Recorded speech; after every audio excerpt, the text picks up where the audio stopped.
The RNC, y'all. Let's talk about that shit. How I feel absolutely nothing. I don't feel nothing. I don't. I'm not fit to cry. I'm not fit to show no sympathy. And to be honest, I don't give a damn. Fuck a Trump. I'm sorry. I said it. Fuck a Trump. I don't, he's still here. You know, I still see bullshit. Ain't nothing changed. Listen, now the media want us to believe that this team MAGA all of a sudden is, you know, we all got to praise and worship this man. I'm not. I see the fuckery. You know what I'm saying? Like, I don't care. I really don't care. And y'all know,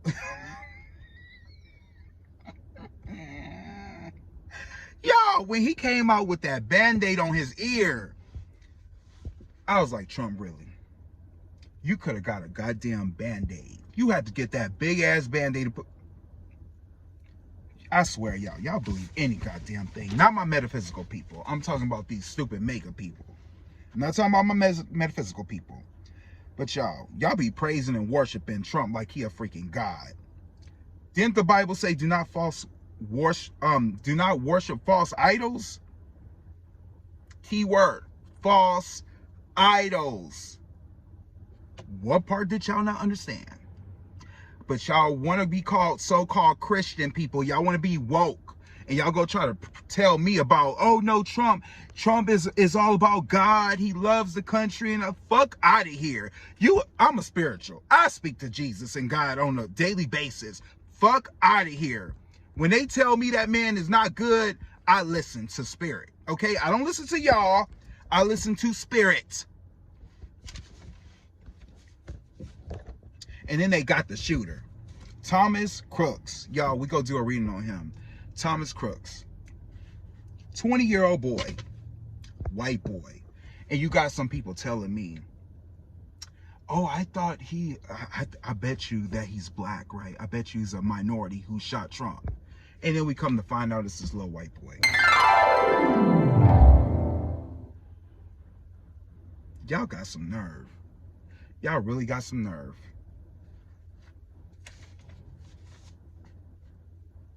I mean, I don't understand why we even needed to know the backstory of this little boy. They want to say, you know, they was talking about he was in high school. They said he was a little off. First of all, the boy who was speaking, you're a little off. Did you look at yourself lately in the mirror? You're off. Tonight, federal investigators are delving into Crooks' history. He's being described as a highly intelligent loner who somehow had a secret plan to kill the former president. Police say they found suspected bomb-making material in Crooks' car and evacuated 2 square blocks in Bethel Park while searching his parents' home. That's where we find KDKA lead investigator Andy Sheehan, who shares what he's found out about the would-be assassin. And Andy, what can you tell us? Well, Erica, news that Thomas Crook was behind this assassination attempt comes as a shock to this quiet Bethel Park neighborhood. Tonight, he remains a puzzle to federal investigators and his former classmates. Thomas Crooks. To a smattering of applause, Thomas Matthew Crooks, who failed in his assassination attempt on former President Trump, is seen here graduating from Bethel Park High School 2 years ago. News of his brazen act comes as a shock to his former classmates. Anyone who knew him, close or not, it was just not something that we would have ever seen coming. Described as a highly intelligent student who excelled in advanced placement classes in both history and math, former classmate Summer Barkley said he was quiet, kept to himself, but was always with the ready answer. Everyone kind of knew him as the kid that knew everything.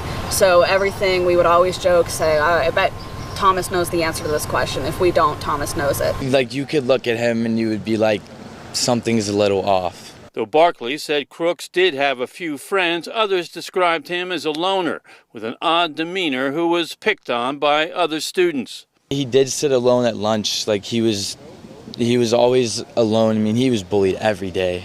Crooks is the son of Matthew and Mary Crooks, here in this middle-class neighborhood in Bethel Park. State records show both parents are licensed behavioral counselors. Matthew works nearby at Community Care Behavioral Health, a subsidiary of UPMC Health Plan.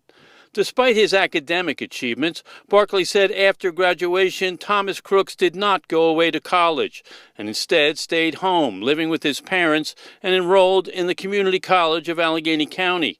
Sources say federal law enforcement is investigating his mental health history and emotional state leading up to the shooting. The FBI confirms it was Matthew Crooks who legally purchased the AR-15 style semi-automatic rifle his son used in the attack, which wounded the former president, killed an attendee, and critically wounded two others.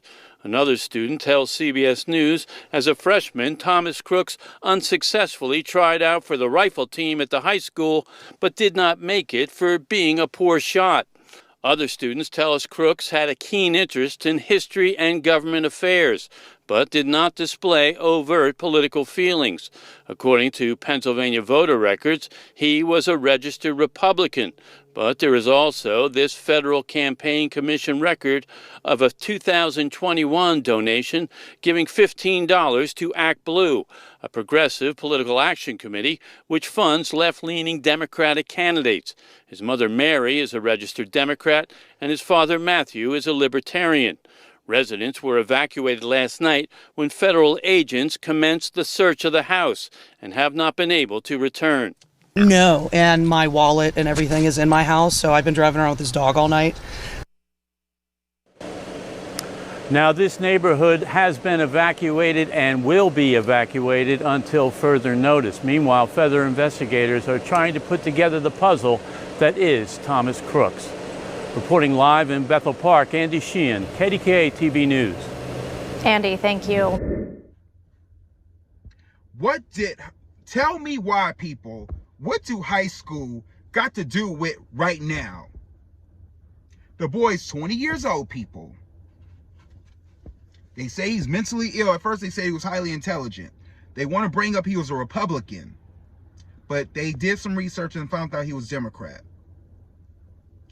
What does being bullied in high school have to do with him shooting Trump? Somebody make it make sense. Make it make sense, people. It don't go together. Y'all want to say he's mentally ill. How does a mentally ill person get past Secret Service? I swear to God. Mama say, mama say, mama say, mama say. I'm sorry. Some of y'all dumb. Some of y'all fucking dumb. And then Biden gets Miss Girl. Joe Biden gets Miss Girl. I told y'all Miss Girl ain't going away. Y'all know I've been telling y'all that for years. There's going to be more and more variants to come. Y'all, I'm going to have to do some candle magic on Biden. Poor Sleepy Joe. Poor Sleepy Joe. I got to do some candle magic on him. I said I wouldn't do it, Spirit. I said I wouldn't do it, but I'm going to do it. I know I said I wouldn't do it. I gotta help him out, y'all, because I'm not gonna let Trump win. I'm sorry. I'm not gonna let that man win. I'm not. See, you gotta have humor. You gotta have a good sense of humor in times like this. You know, you gotta find the humor, because if you don't, you're gonna break down. You're gonna break down. Because I mean, at this point, we only got two options. We only got two fucking options. It's either Trump or Biden. What? That's how fucked up it is. I bet everybody around the world is laughing at America right now. I know they are. They all laughing at us. Oh, guys. And Amber Rose.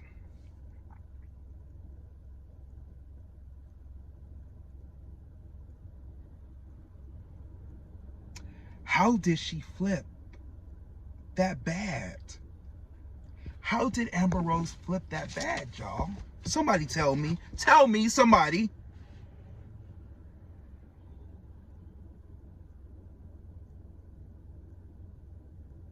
Who made her the spokesperson to black people?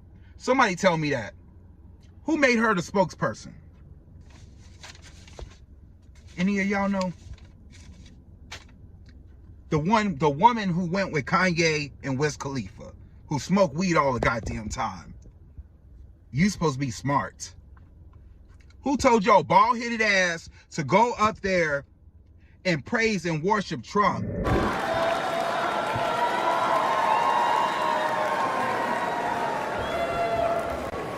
Hello, my name is Amber Rose. I'm a model and entrepreneur. Thank you. But most importantly, I'm a mother. My whole world revolves around providing for my children, keeping them safe, and giving them an opportunity for a better life. That's something that unites all American parents, whether we're Republicans, Democrats, conservatives, or liberals. We all want a better country for our children.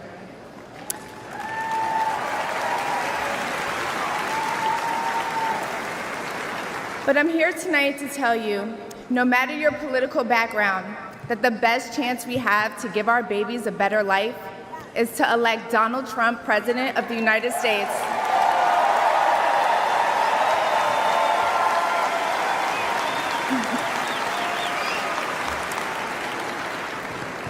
Now, you may be wondering why I'm up here telling you this.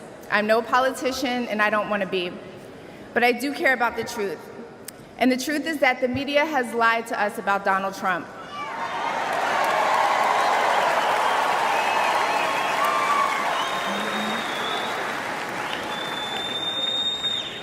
I know this because for a long time I believed those lies, so I'm here to set the record straight. The first person I knew who supported Donald Trump was my father. I was shocked. My entire family is racially diverse. And I believed the left-wing propaganda that Donald Trump was a racist. My father said, "No, he's not, Amber. What are you talking about?" And when I insisted, he said, "Prove it." So to prove my father wrong, I did my research and looked into all things Donald Trump. People have to do their research. I watched all the rallies, and I started meeting so many of you, his red hat wearing supporters.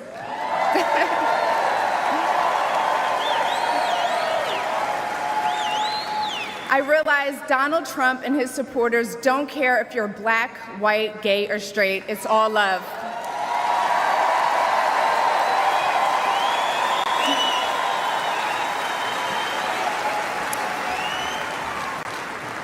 And that's when it hit me.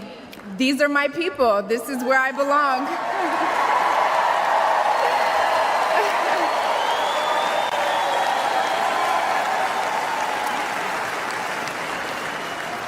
So I let go of my fear of judgment, of being misunderstood, of getting attacked by the left, and I put the red hat on too. Thank you.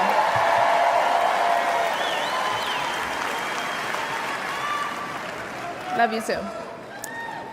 I never felt more free and more love for my country than I do now. I want to thank my father, who's in the audience tonight, for opening my eyes. He served over 20 years in the U.S. military. Thank you for your service, Dad. Where's he at? I love you, Dad. I love you. I love you so much. Thank you. When I met the president and Melania for the first time, he was kind and generous and funny as hell. Very funny. The First Lady was gracious and smart with a smile that will brighten up any room. If you're watching this tonight, you know our country is in trouble. Just like me. When you go to the store and buy food for your family, you're shocked. When you fill up your gas tank, you're pissed. I know I am.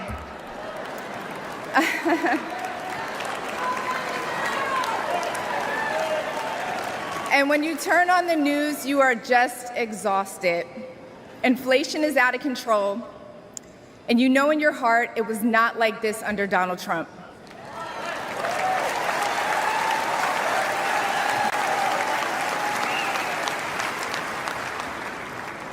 My message to you tonight comes from a humble place.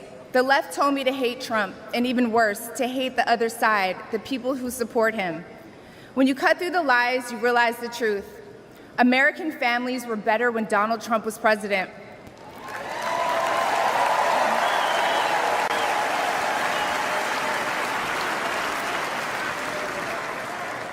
We were safer, wealthier, and stronger. A vote for Donald Trump is a vote to put money back in our pockets and good food on our kids' plates. Yes. Or, as Trump would say, it's a vote to make America great again. Thank you so much. Thank you. I'm so glad that I'm here because I finally found where I belong. My people. These are my people. I did my research. Did you really? Did you really do your research, Amber? You know how dumb you are, Amber. I'm sorry, I had to laugh, girl. You know how dumb your ass is? And she gonna have a tattoo on her head. Girl, you should have put makeup on that shit. Do you know how dumb you is, Amber? If Trump do not get elected, let's say he don't get elected, right? Don't come to this side. Don't come over here. Keep your ass over there. That's what you get. You put yourself out there. Now, when he don't win, which I predicted, right?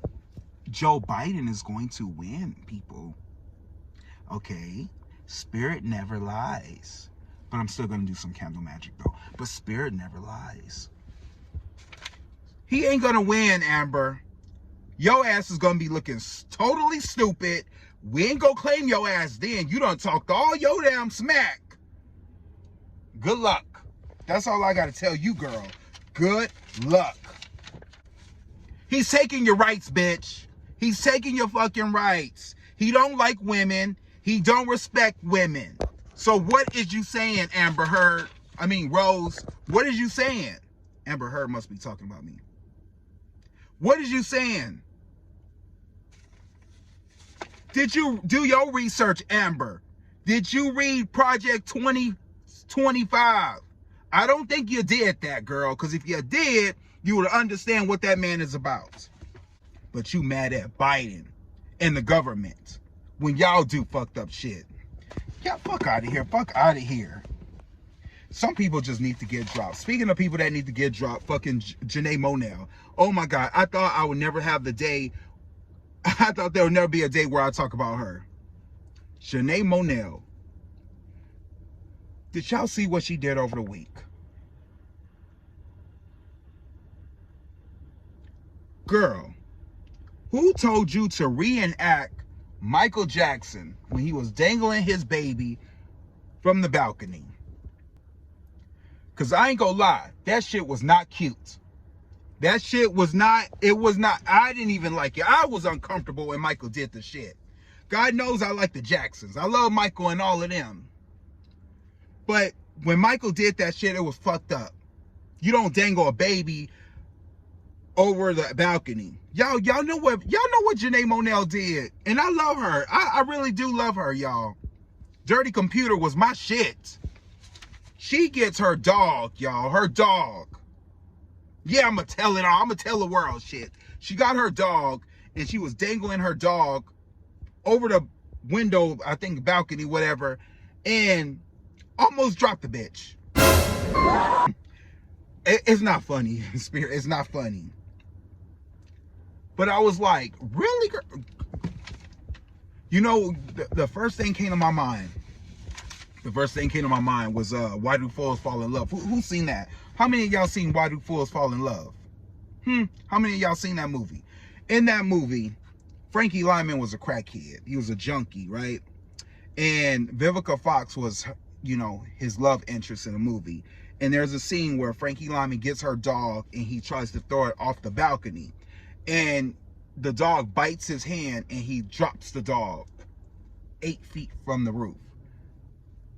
And oh my God, Vivica Fox, when I say she played that role, mama played that role. She started crying. Ah, Frankie! Ah!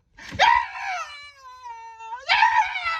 I was like, she almost made me cry. That's how intense that scene was. He killed that dog. Man, she cried like she lived that. I was like, God damn. Woo. Y'all go see Waterfalls Fall in Love. That's a good ass movie with Halle Berry. It's good. It is good, y'all. Classic. Going back to you, Amber Heard. Girl,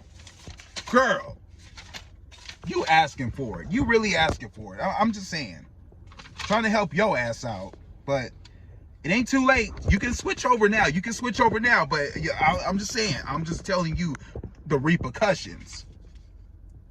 Hold on. I'm gotta look through my notes because I said some other stuff that I wanted to say.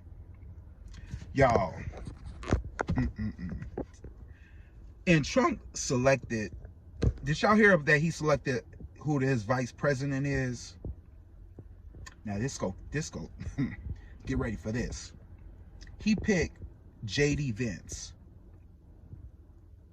a guy who talked so much shit about him, called him Hitler. See, I thought I was the only one that called him Hitler, but I guess not. I guess other people are calling him Hitler too. So he picked J.D. Vance, y'all. All that shit is about is money. If y'all can't see through the fuckery, I don't know what to tell y'all.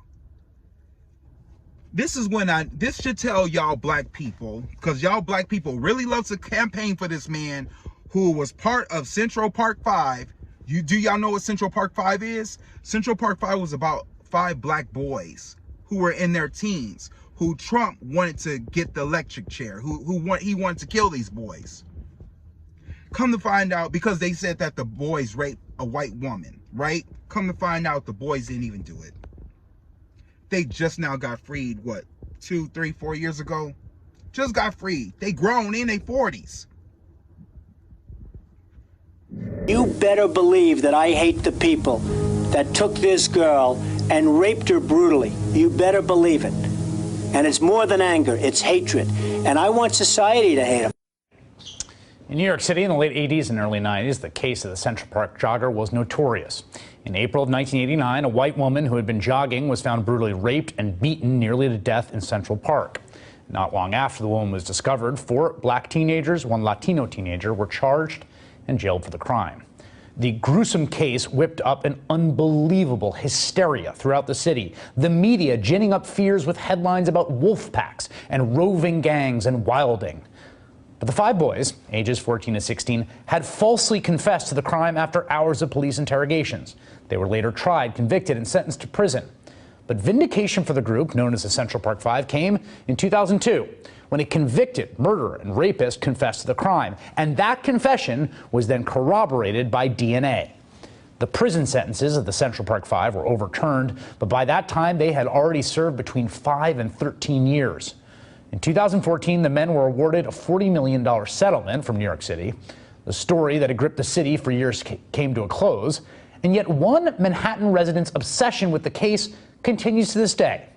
Just weeks after the crime was committed in 1989, Donald Trump took out a full-page ad in 4 New York newspapers advocating the return of the death penalty. And when the city awarded the men a settlement in 2014, Trump wrote an editorial in the Daily News calling the settlement a disgrace. And now, even now, as the presidential nominee for the Republican Party, Trump hasn't allowed science or evidence to change his initial reaction to the case. Just this week, Trump said he still considers the men, again, exonerated by the criminal justice system and by DNA scientific evidence, guilty, issuing a statement saying, quote, they admitted they were guilty. The police doing the original investigation say they were guilty. The fact that case was settled with so much evidence against them is outrageous. The woman, so badly injured, will never be the same. Joining me now is Yusef Salaam. He is one of the men wrongfully convicted in the Central Park jogger case, later exonerated by DNA evidence. And Mr. Salaam, first, how old were you when you were arrested, and how much time do you spend in prison? I was 15 years old when this happened, and I've spent about 7 years in prison, close to 7 years. Before we get to Donald Trump, I mean, what was it like to go into the system at that age and spend your formative adolescent, early adult years in prison for something you did not do? You know, to go to prison for a crime like that, that's the absolute worst crime that you can go to prison for. I mean, the only crime that trumps rape is child molestation. And I remember early on, they had these polls that they were doing. They kept saying, you know, what are the inmates going to do when these guys get to prison?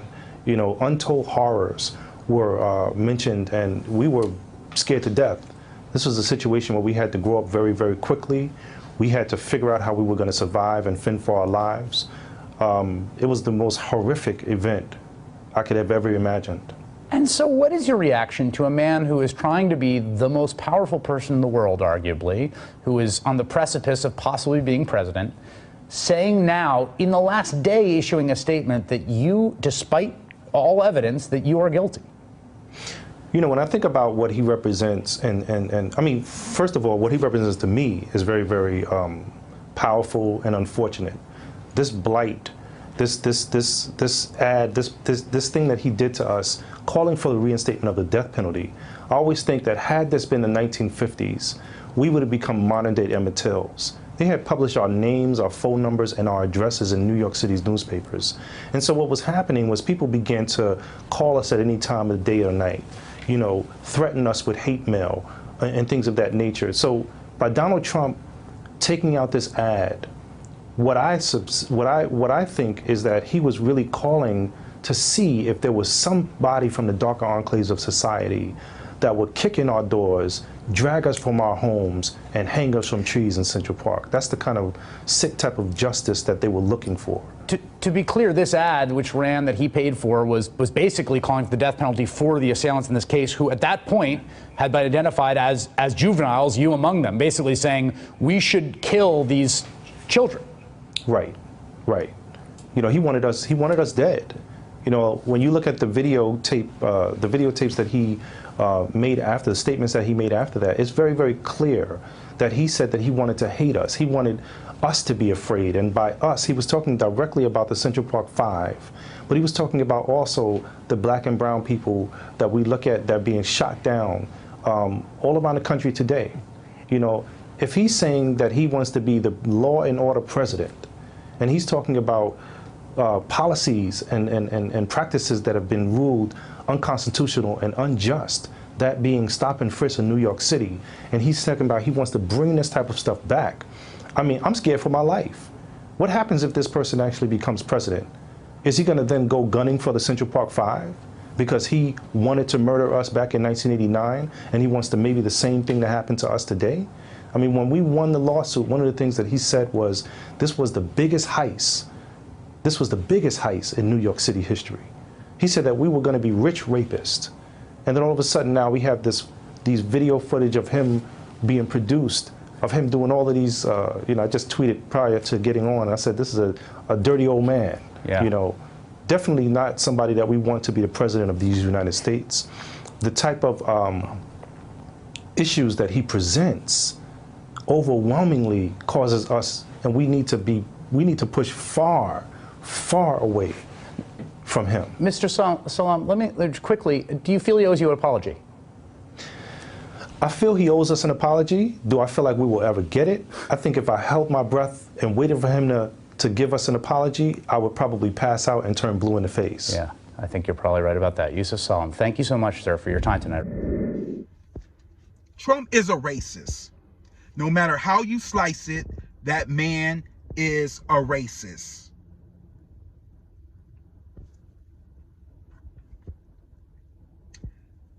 Going back to the vice president. Now, remember Tim Scott? Oh, Tim Scott was, he was an Uncle Tom. Tim Scott was the main person who wanted Trump, because they say he was supposed to be vice president, right? He was campaigning for Massa. He was campaigning for Massa. Oh, Massa Isaac, get what you want. Now look at Tim Scott. You was doing all this campaigning and trying to make Trump look so good, and he didn't even want your ass, because all you is a slave to him. He picked J.D. Vance. Do y'all get it? Are y'all woke now, people? Are y'all opening y'all eyes to see the fuckery? Some of y'all go hate this video. I don't care. I don't care. If you don't understand, this ain't for you. Get off my channel. That's all I gotta say. Let me tell y'all about a narcissist. Thank you for watching part 4 of The Gossip. to click on part 5. I'm sorry, guys, but there is a part 5. Click on part 5 to see the rest of it. And remember, please like, share, and subscribe. Thank you for watching.